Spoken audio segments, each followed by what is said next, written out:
to be able to get your contributions. Well, let's move quickly to our conversation this morning. It is a conversation that concerns Lagos, because this is as Lagos gets. Because last week, no, not last week, this week, pardon me, within the space of 72 hours, the entire political architecture of Nigeria's most important states moved in lockstep to produce what some have said is a predetermined outcome, dressed as a possible consensus. It started on April 10 when the member of the House of Representatives and the Finance Committee Chairman, Honorable James Faleke, who represents the Ikeja Federal Constituency, publicly endorsed Amzat via social media and called on members of his party to go to the primaries and ensure that they elect him as consensus candidate of the party. Now, on 27th of April, that was on Monday, Governor Babajide Sanwo-Olu publicly raised his deputy governor's hand at the Lagos House and declared him his preferred successor and described him as worth a governor from day one. I played that to you earlier during the week during the follow-up. The next day, the 34-member GAC led by Chairman Prince Tajuddin Olusi unanimously adopted Amzat at a meeting. And then the following day, they took him to President Bola Ahmed Tinubu and also the First Lady, Senator Oluwemi Tinubu, where it was reported that the president formally endorsed Amzat at that meeting. And that endorsement was confirmed by various sources. The next day, former Governor Akinwumi Ambode, who a lot of people had rumored to be plotting a comeback, issued a statement congratulating Amzat and ending any speculation about his return. But one thing is clear: Abdulaziz Adediran, who a lot of people know as Jando, had also picked his expression of interest and nomination forms just the previous day. But the next day, he also announced his withdrawal from the race. Now, there is also Samuel Ajose, who had also picked up his form.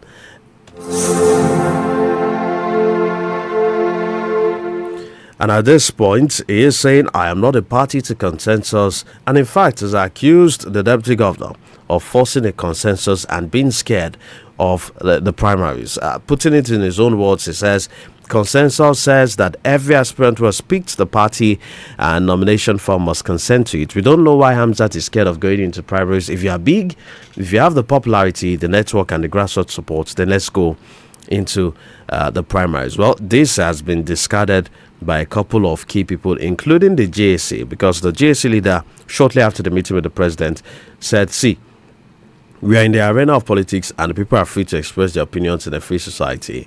And for them, he says that he has been a part of the committee that decides who becomes the governor of Lagos State, with the exception of one. We don't know who exactly he was referring to, but that was his point on that particular day. And so the big question is Lagos in a democracy or is it in a dynasty? What exactly is Lagos dealing with here? Well, my guest this morning is a public affairs analyst, commentator. He is also Director of Special Studies at the Nigerian Institute of Journalism here in Lagos State, Dr. Jide Johnson. Dr. Jide Johnson, thank you for joining me this morning on Reflections. It's a pleasure to be with you, Sam, and our listeners all over the world. Thank you for having me. Thank you very much, sir. We had to do all of that recap for people to know where they started from, where they are. But, within 72 hours, it happened really quickly. We saw the governor raise Dr. Bafemi Hamzat's hand. There was the consensus the next day. And then President Bola Tinubu's blessing, the following day. When you look at how things have played out, especially since that announcement from the member of the House of Representatives, James Faleke, what comes to mind? Is this truly some sort of consensus, or is it a predetermined choreography at play? Well, when you talk about consensus is a predetermined approach towards selection of candidate and not election of candidate. If you add the word S to election, you have selection. It's either you have selection or you have election. And when you opt for the consensus arrangement, you are not having election, you are not having an election, you are having a selection. And this shouldn't come as a surprise to anybody, because it's part and parcel of the progressive ideology.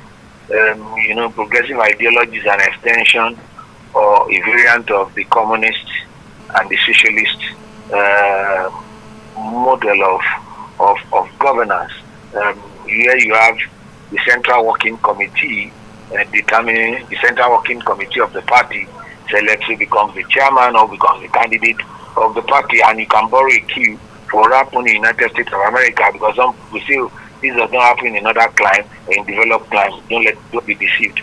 You recall when Joe Biden stepped down as the Democratic nominee, even as an incumbent president, automatically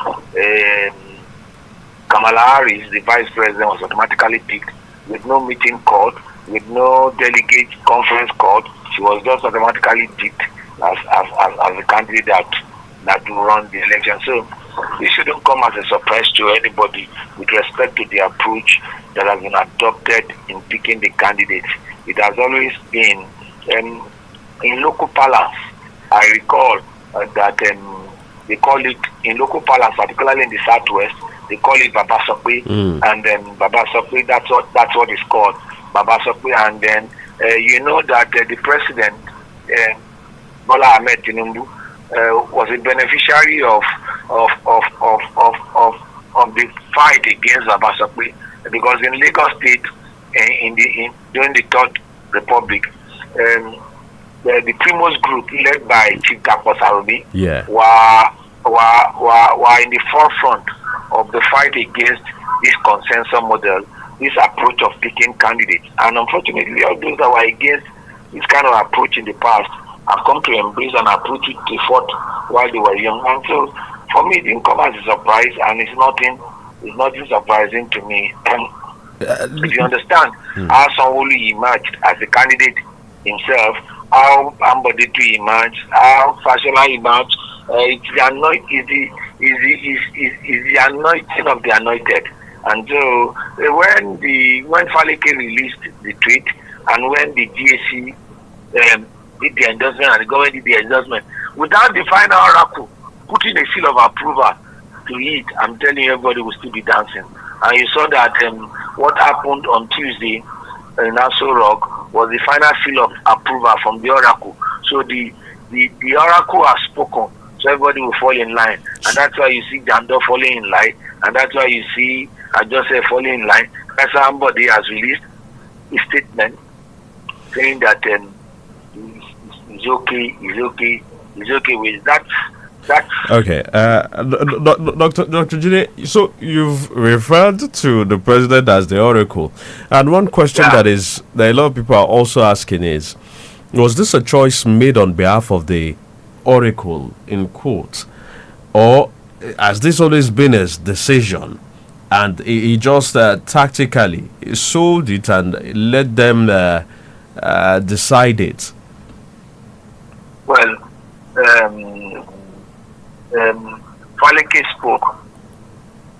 Faleke posted a tweet, and then they are questioning that. Faleke has the ears and eyes of the president. Faleke was the one that first got the campaign office for the president towards his ambition to become the president prior to 2023 election. Faleke is the one that has gone ahead to raise the money for the collection of the form for the president, expression of it and all that. And so if Faleke has spoken, if you hear anything from the disciple, you know that the oracle has spoken. And so you saw Faleke post that tweet. You saw Chief Taduji Olusi coming out publicly to say something, and then you saw the governor. If they have not gotten the signal, if they have not had something in the courtyard of power, they won't come out in the public sphere to say what they have said. And so, for me, it's nothing surprising. That's the approach. That's the way and manner in which candidates have been picked with respect to contesting election. It it is the Central Working Committee, and in this regard, the Central Working Committee for APC in Lagos State is the Governor's Advisory Council. But I thought that we have a Presidential Advisory Council too in Nigeria, whereby it is the Presidential Advisory Council that will determine who becomes the president or not. Because in the scheme of things, I don't know, I need to be enlightened, where in the constitution of the APC or in the constitution of Nigeria, where there is a body that is given power called the Governor Advisory Council. But it's an arrangement which they are put in place, which work for them, and since it works for them, let's see how it goes. We are not questioning the qualification of who they have picked, because the person they have picked is extremely qualified to be the governor of the state. We are just reviewing as social commentator, as Democrat, as citizen of the country, origin of the state, and indigene of a local government. We are looking at this thing holistically. What does it portend for democracy? The situation whereby some select leaders will gather and pick candidates.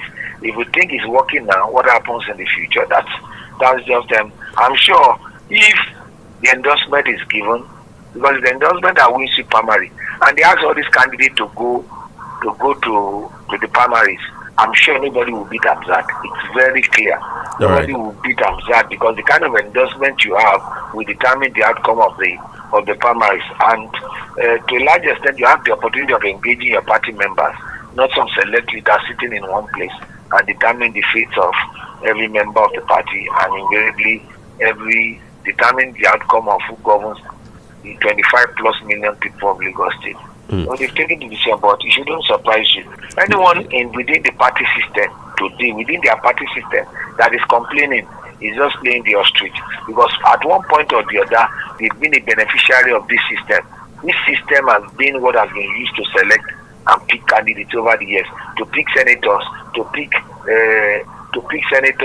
governors. So that's why I said, Adjustment that was complaining was a beneficiary of this system in the past. Somebody that released the statement was a beneficiary of this system in the past.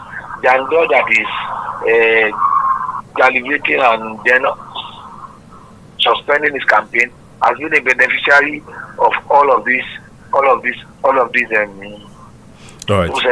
Even the president himself was a beneficiary of this process in 1999, because outrightly it was very clear that if the result of the primaries were counted, for sure Williams defeated him, because 4 local government elections were cancelled. For those that have benefit of history, we will definitely come to that particular line of history. But I think it's just curious that we quickly address one of the big questions that Samuel Ajose has raised, which is, if the party leadership knew that this was the mode it was going to take, why did they allow the sale of forms to every single person? Because you have to consider that the man has probably spent quite some amount of money, and 50 million too for the form. We've not considered the amount for the rallies and so many other things. He didn't do it so more properly. He should have done his consultation. He should understand that the determinant of who becomes the governor of Lagos State is the oracle. In 2015, Fashola wanted Amzad to be the governor. It was Amzad that Fashola was rooting for to replace him. And then it was because then suddenly Fashola group also now brought out his Attorney General, some few days to the primaries, which created a divided approach for their own camp to compete against Ambode in the primaries that was held at the Balogun Stadium in Shule. And so Ambode was a beneficiary of that system. Ambode defeated Amzad. Amzad, that was defeated almost 12 years ago, is a beneficiary of the system that worked against him 12 12 years ago. So all of them complain and being beneficiary of this system. That is the approach and the manner with which any progressive ideology, if you share progressive ideology does not believe in direct primaries. Progressive ideology does not believe in American democratic setup. Yeah. You can investigate what I'm saying. It is the delegates are elected. But for the Democrats, apart from the elected delegates, they have what is called the super delegates. So it is structured after the Communist Party in China, the defunct Communist Party in US, in the defunct USSR. So it is the Central Working Committee. All what you do to struggle is to become a member of the Central Working Committee. You determine whoever gets what in the state, and that's why the goal of any politician now is to be a member of the GAC. And so you see that they are trying to populate the GAC with younger elements. Now, Eshiloku has been made a member of the GAC. Yeah. Faleke has been made a member of the GAC because the likes of Chitaju Dino Lucy, Senator Tony Adefuyi, and the likes of those categories are becoming old, and then you need to renew the system, and so it's the structure. So if you want to become anything in Lagos State, it is not the people at the grassroots that will determine what you become. It is the Central Working Committee, and that's the progressive ideology. So why are you kicking the bucket over that? Interesting. That, like we say in local parlance, if you don't get it, you don't get it. Interesting. So you say it is the progressive ideology, meaning that if you stretch back to AC, ACN, AD, and perhaps as far back as Action Group. UPN. Yes. Action Group. This has always been the style. That's the Baba Sope. It's called Baba Sope. Yes. And so it is interesting because earlier you had then referred to how the people who fought against this have now come back to adopt that style.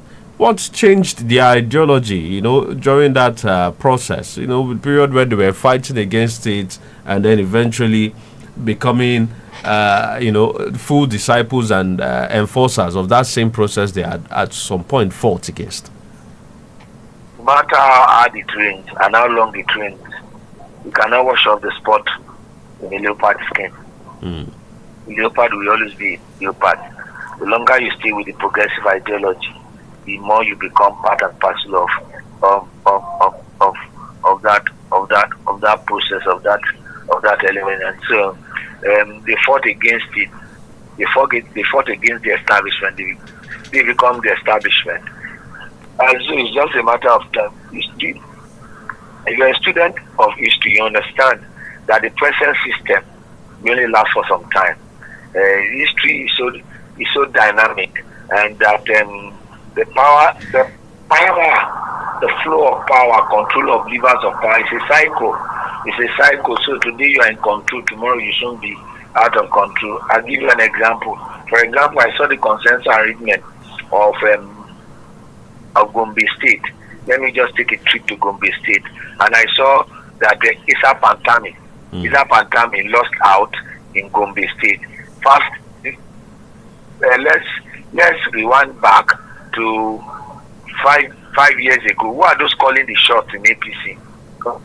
4 years ago. Who are those calling the shots in APC? Isa Pantami was one of the strong pillars of APC under Buhari's administration. Yeah. Or we go to Kaduna. How did Basani emerge as a senator when Shehu Sani when Shehu Sani ticket was taken away from him? It was given to Basani.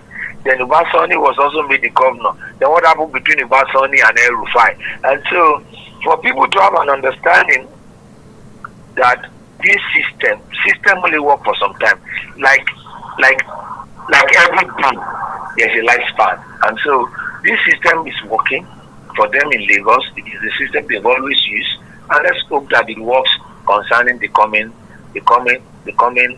election. But for me, I think that the beauty of democracy is for you to allow the party members their candidates.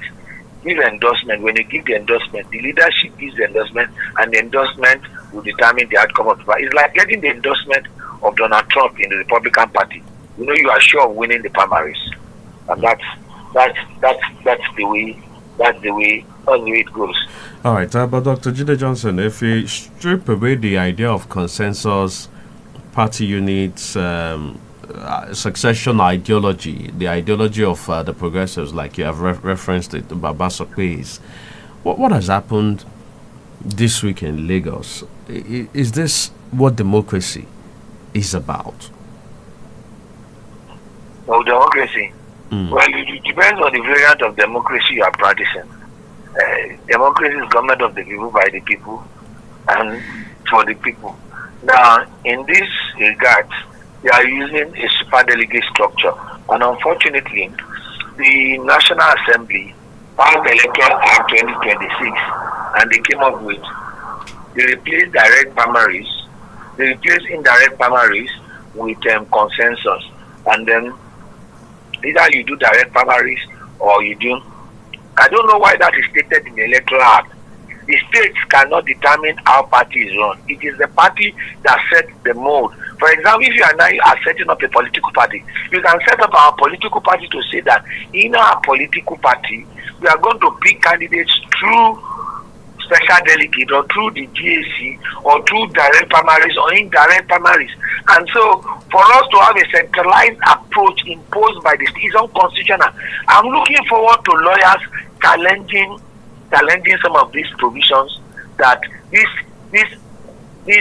laws that are antithetical to democratic values and democratic principle. What is the meaning of consensus in a democracy? What's the meaning of consensus? I was talking to a friend before we started this program, and I said that most people don't understand that when ICPC was established, when ICPC was established and ICPC started work under Balogun administration, because ICPC arrested some legislator, the legislator ganged up and did an amendment to ICPC Act, and they passed it. Both the reps and the Senate, they passed the act, and then the president refused to sign the act, and then they override the president with two-thirds majority, and the act was challenged in the court, and the court declared their action illegal and unconstitutional. And so we need some proactive lawyers, constitutional lawyers, to challenge some of the laws that have been made that are antithetical to democratic value. In the United States, the Supreme Court ruled that when Donald Trump became president, he imposed tariff on every nation. And the Supreme Court ruled that, you know what, Mr. President, you don't have the power to impose tariff without going through the Congress. And so, as a result of that, your actions are illegal. And so, you are going to refund $150 billion. And so, because the National Assembly has passed a law, does not make the law to be legal. The process can be faulted. I can give you another example. There are a series of examples, and I was talking to my friend earlier this morning, and I said, do you know that there were many decisions taken against the federal government by the judiciary, particularly the Supreme Court, in which the federal government, the Balogun administration, lost against many state governments in the first 8 years of this democratic experience? Because the judiciary was vibrant, they were independent, and they were just in the dispensation of justice. So as things change now, so things have changed now. That's what you're implying. Yeah, the judiciary has become highly politicized, and you could see. Look at the judgment.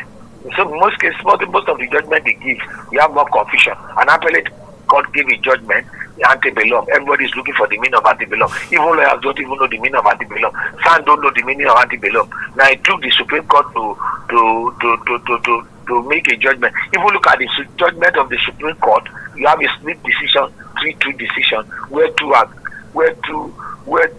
agree with the plaintiff, three disagree with the plaintiff. So you just look at we have contradictory judgment from court of the same jurisdiction being given, and then we have lower courts violating judgment that has been given, pronouncement that have been made by the Supreme Court concerning issues relating to electoral matters and party affairs. All right. You know what gave birth to? You know what gave birth to the most famous statement of post 2023 election? Go to court. All right, but I will still come back to that conversation. But I just want us to still address one more issue that is burning in Lagos, and that is the issue around how power is being distributed. Some persons from Badagry say, "Oh, we've been neglected for all this while. Nobody's giving us political positions. Nobody's considering us. It has also affected our own level of development." In fact, I watched one of the consultations where somebody had said in the whole of the Badagry axis, we only have one permanent no single. Yeah, I think one permanent secretary, if I'm correct. That was what was said. And so many other claims like that. The people around Ikorodu also say that they have been ignored for so long when it comes to power distribution and development. Now, how do you think it will be possible to balance and address some of these grievances, from this axis when you continue with this style of arriving at consensus or endorsement of a particular candidate in the dominant party in Lagos State? People are just being economical with the truth. It's unfortunate, and when people raise this issue of our tribe, our ethnicity, I've asked this question. The president coming from the southwest, who has he helped? The president coming from Katsina, has he reduced the insurgency in Katsina? Katsina has had two presidents coming from there. Bayelsa has had one president coming from there. And what we as Jonathan presidency helped Bayelsa or helped the South, or Obasanjo helped the Ogun State, or Tinubu helped the entire Yoruba land. And when people do that, it's because of their own selfish interest. As I say, we have not had this, we have not had all the areas that have had permanent secretary. What has the permanent secretary? What has he done for them? All those that have had governor, what has the governor done for them? So it's just playing to the color, it's playing the ostrich. Some people in the I'll address that. When people don't benefit from a system, they begin to look for excuses. Now, when Ikorodu people are complaining, the senator representing Lagos is from Ikorodu, Senator Abiru. The House of Rep member Benson is one of the chairman of the most powerful committees in the House of Rep. Yeah. So why would Ikorodu people be complaining? Why would Ikorodu people be complaining? Now let's go to Badagry division. The senator representing Lagos West today, the former deputy governor under Ambody, is from Lagos West. She's from Lagos West. And she's from Badagry division. So why are Badagry people crying that they don't have a representation? The one they have, in what way has they helped them? Badagry has an House of Rep member. Ojo has an House of Rep member. Amu Odobi has an House of Rep member. And so they have commissioners. They have House of Assembly members.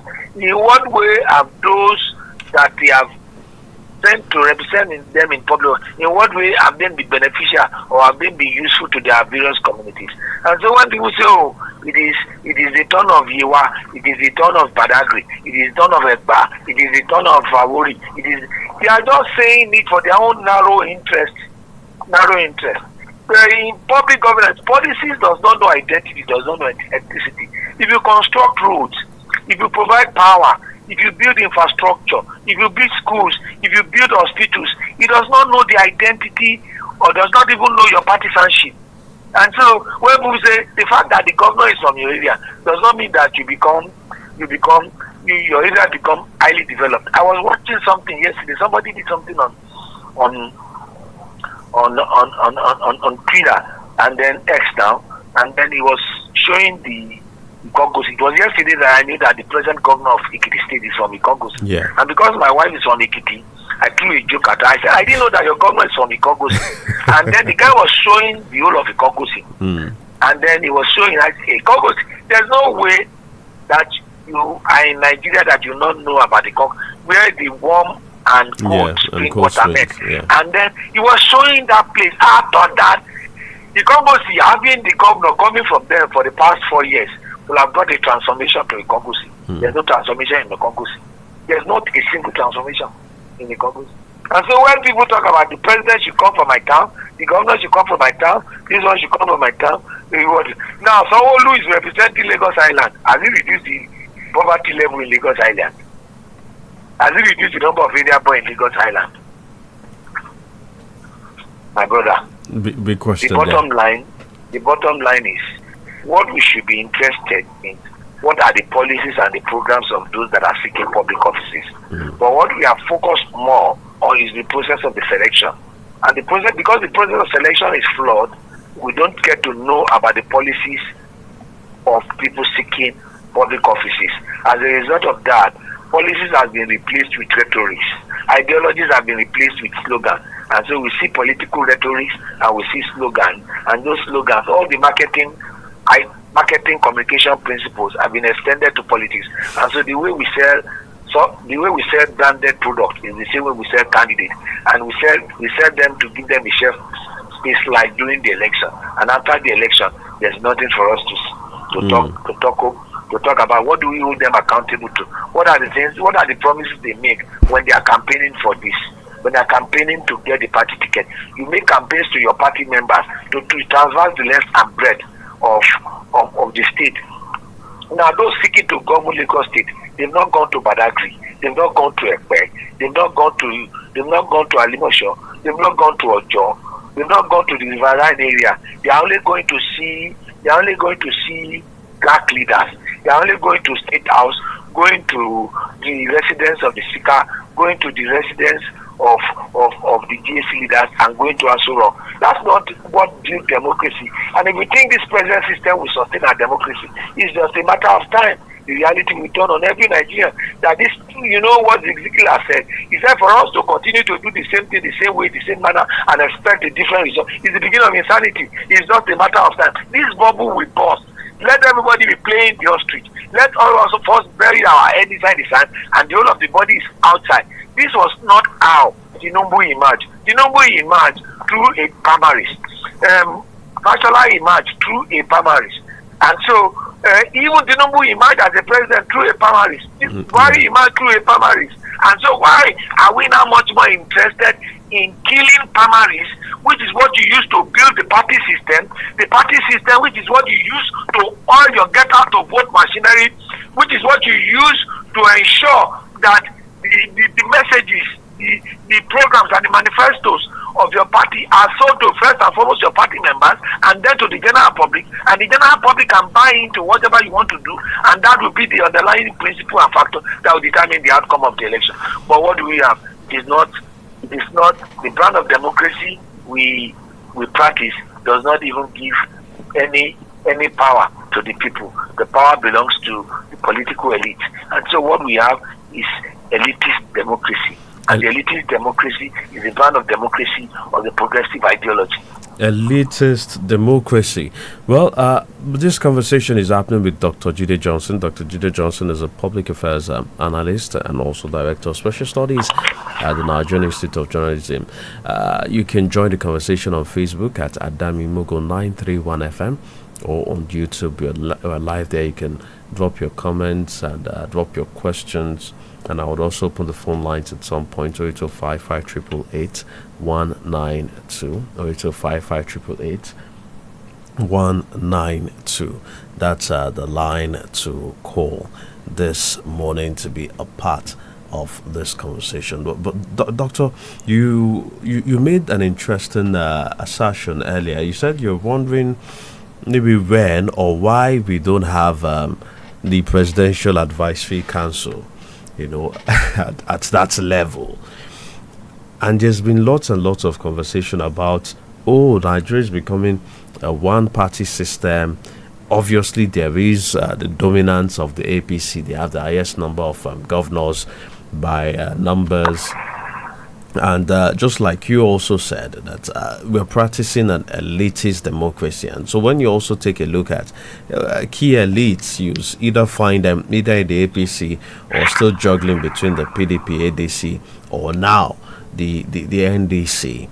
Do you suspect at any point that this system that has enshrined the APC or progressive dominance in Lagos would play out at the national level, especially for also a long period as we've seen in Lagos all this while? Nigeria is such a complex society that it's very, very difficult for what has played out in Lagos to happen. I tell you, at the center, 4 years ago, Ahmad Lawan will have become the president of Nigeria, hypothetically, will have been the APC presidential candidate based on the establishment arrangement, based on the consensus arrangement that they were trying to do with the presidential candidate, until some governors in the north fought against it and insisted that the primaries will go. And that's how Asiwaju Bola Ahmed Tinubu was able to emerge, because the former chairman of APC, I remember his name, the former governor of Nasarawa State, I remember his name much more later, had already said that Ahmad Lawan, the former Senate president, is consensus arrangement. And so the primaries they went, and Asiwaju emerged as the president. Yeah, you're referring to Senator Adamu. Yes, Abdullahi Adamu. Yes. Abdullahi. Yeah, thank you very much. Now, those that were calling the shots then, they are nowhere to be found today. Those that were calling the shots then, you can mention them. They were calling, we are day today. Those that were calling the shot when Jonathan was president, we are day today. Those that were calling the shot when Obasanjo was president, we are day today. And so it's just a matter of time. It's a cycle. If you understand the cycle of life, no one remains at the top forever. It's not. No one remains at the top forever. Only God remains at the top forever. So when people entertain fears that Nigeria will become a one-party state, at a point in time, towards 2015, PDP had 31 governors. Until 7 of them left to go and join APC. When APC was formed as part of the new PDP. Yeah. When 7 governors left to form APC and the rest of it, and the rest is history. And so, as far as the 31 governors that you see that are in APC today, as far as they are concerned, they are much more interested in winning re-election. And for those that are serving second term, they are much more interested in ensuring that they plant their successor. But the interesting thing about it is that post 2027 election, you see the realignment of political forces, because majority of those that are coming together will have presidential ambition. You have not seen anything yet. Most of the second term governors, most of the governors that won election in 2023, they are seeking second term. Yeah. 2027, by 2031, they will have finished their second term. Majority of them want to become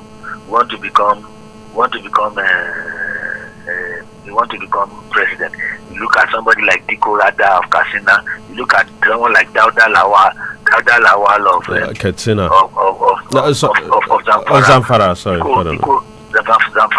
Zamfara State, and then and then you'll be looking at the vice president coming out to want to seek election as president, and even the governor of the state. Yeah, I said even the governor of the state, of the vice president state, Professor Zulum. My Zulum too might be interested, and so we can go on and on and on and on and on and on, and then don't forget the former governor of Kogi State is still young. He has Yaya Bello. So you see, by the time those interests coalesce into one political party, the ship will capsize. When you have too many people in the ship of PDP became too big, and then what happened to it? It capsized, and it capsized into multiple parties. So it's just a matter of time. Mufwang too want to become president, the governor of Plateau State, and then the present APC national chairman who contested against Mufwang in 2023 and likely also want to become presidential candidate. So, aspiration, individual aspiration, can either make or mar a political party. Because of our conversation, you talk about NDC gaining momentum. NDC is gaining momentum because there is aspirations wants to kill the momentum of ADC. Some people have discovered that they can never achieve their dream within the ADC fold, and so they are looking at NDC as an alternative platform. So you can't have a one party state. All right, some governors will lose re-election. That's certain. Some governors in Nigeria, even though they are in APC, they will lose re-election. Because local politics is different from national politics. All right, let's take. I know some people are trying to call, so I'm just going to take about 2-3 calls before I ask a final question and let you take your leave this morning. Hello, good morning. Hello.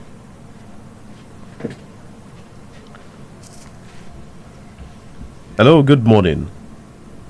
Good morning. Yes, good morning to you. Hear me? Okay, I can hear you now. Okay, good morning. Yes, good morning. Okay, Damlala from Alaba. Good morning. Yeah, good morning. I want to greet your guest, Dr. Jide. Honestly, he has been so vibrant. And the thing is just that, from his own perspective, honestly, I totally agree with him. Because the point is, I don't know when the God will stop this transactional politics. The thing is, the will of people is not enough. Only the will of some political giants within the party. This endorsement here and there does it reflect the will of the people. So the people are talking about I'm sorry, in fact, can we say loudly that he is the candidate of all negotiations and in fact the people in negotiating? So if this thing is actually going on, the governor will always be loyal. They always came to the demands of those people, not the will, not the demands of the public. So what are going to stop all these things? So I have some things to ask your guest. I want to ask Doctor, the thing is just that I remember I heard about things that happened during the time of Professor Williams of blessed memory. In fact, was this this governorism politics was in existence that time too, or after his demise? Are you referring to the late Professor Williams? Yes. Okay. Was it this Baba Sope was in existence that time, or after his demise? Then secondly, if this thing actually not been observed now, is there any way out of it? Like the Lagos state as a whole, which is liberated, is there any way out? Is there any way they can actually conquer these people and actually take the government back to the public? Okay. All right. Thank you very much. I feel that some of the answers have been provided by Doctor, but all the same, I would give him the opportunity to answer the questions after this call. Hello. Good morning. Hello, Mr. Sam. Good morning to you. Good morning. Good morning to you, Ambassador Musbao. This is Ambassador Musbao. How are you doing? Great. Thank you. Really well. Yes, it has. Yeah, Mr. Johnson. Good morning. Morning, sir. Okay, I listen to me. Okay, yes, you can hear you. Can hear you. I listen to you very well, and I said, most of your points were on point.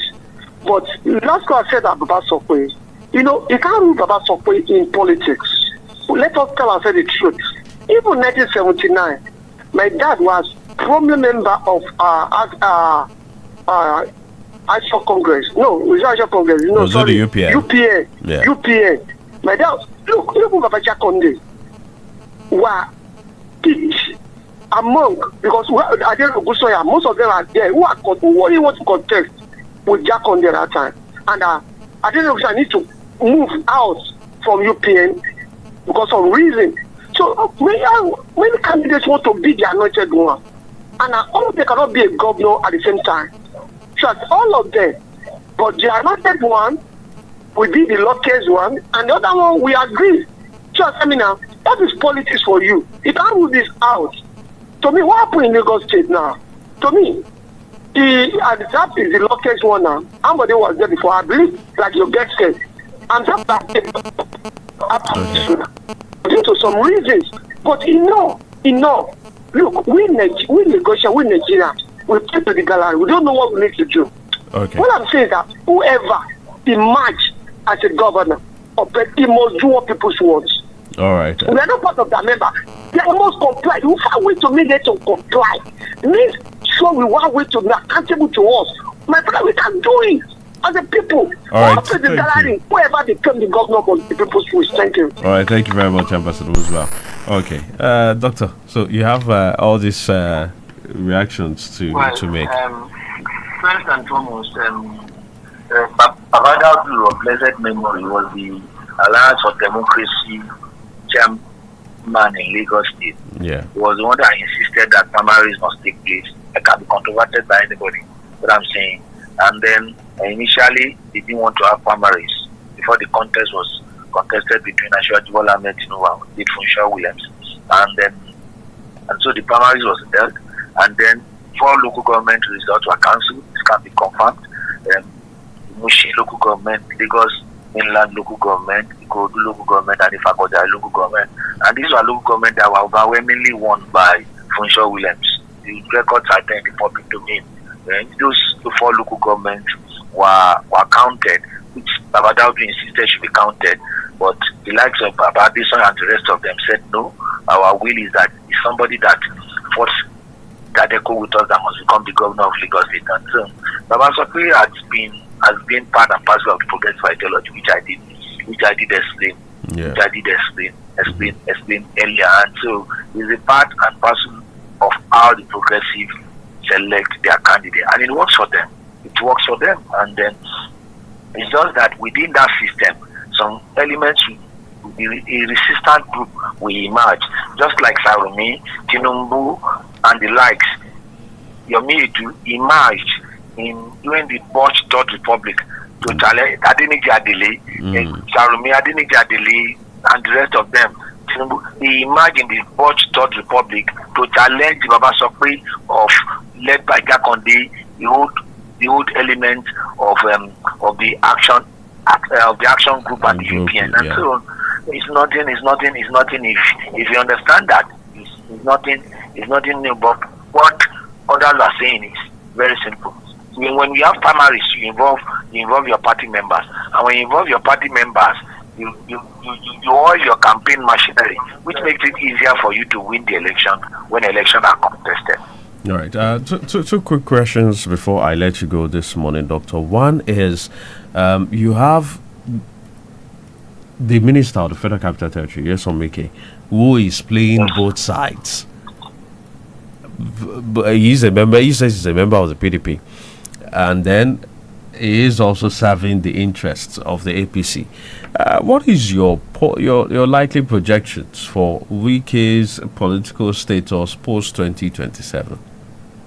It's the same as every politician in Nigeria. Some of them are one party in the morning, they are another party in the afternoon. And so that's the way they operate. Nigerian politicians are chameleons. They change the color of their skin and their political affiliation by the day. And so it is where my bread can be buttered. That's where it's not based on ideology, I've told you, it's based on rhetoric. It's based on personal interest.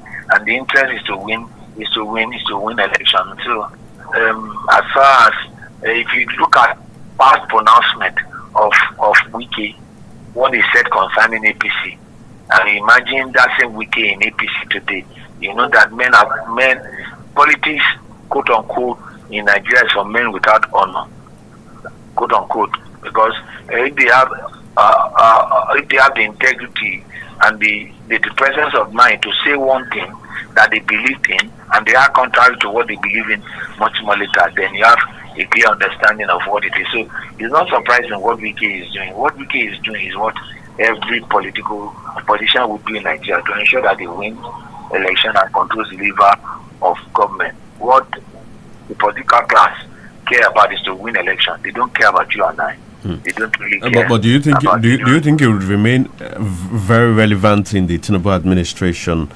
Like I told you about the cycle of life. Amechi was the Director General of the Buhari campaign, Buhari's election. Yeah, was powerful minister of power, the most powerful minister of transportation.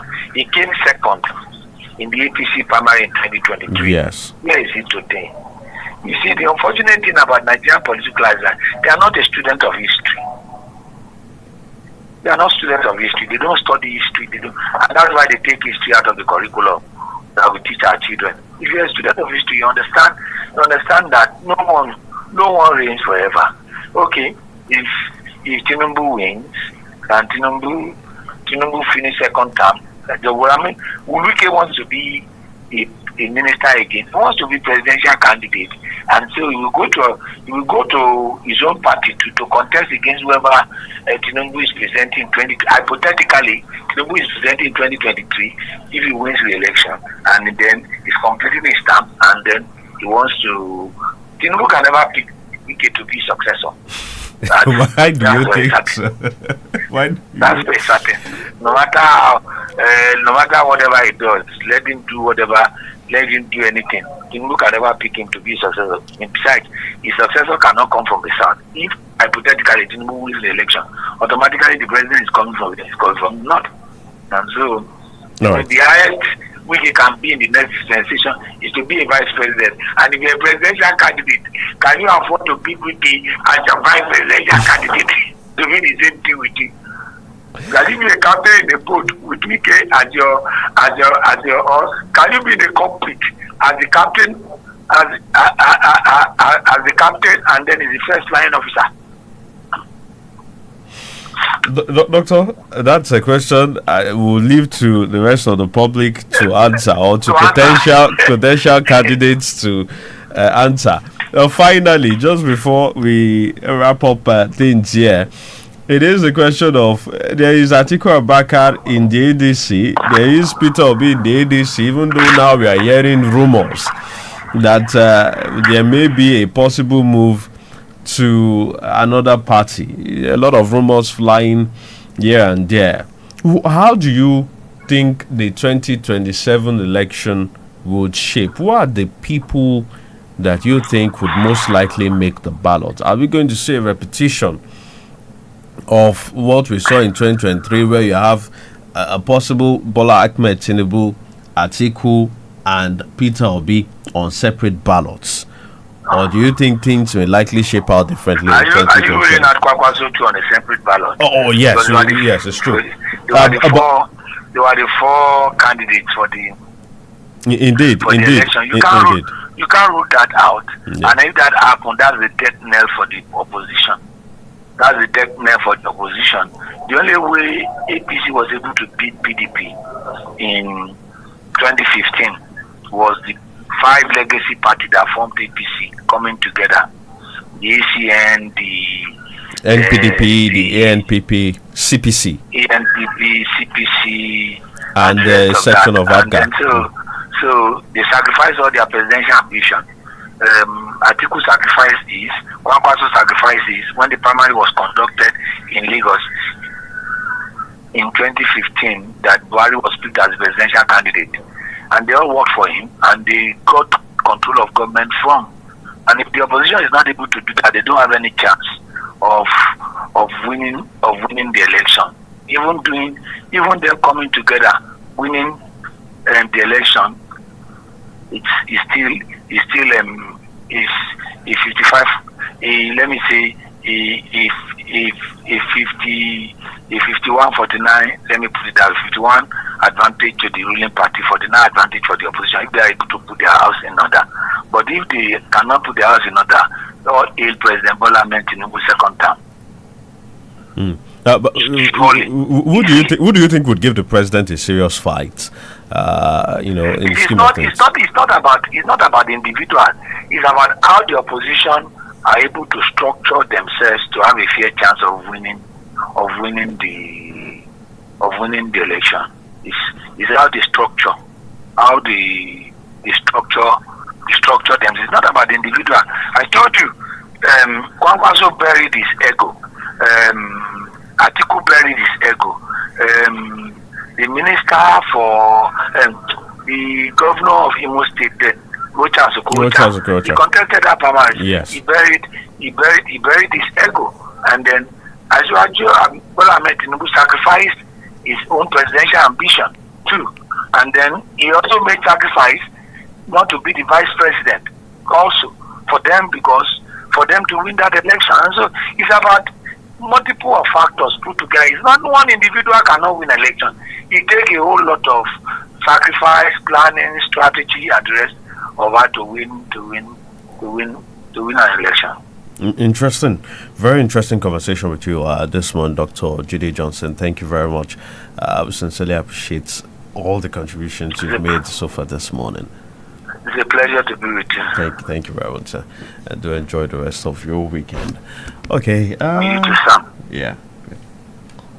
All right, that is Reflections this morning. Taking a long time to reflect with Dr. Jide Johnson, Public Affairs Analyst and Director of Special Studies at the Nigerian Institute of Journalism here in Lagos State. Taking a look at elections, political processes, and political thought processes in Lagos State and Nigeria as a whole.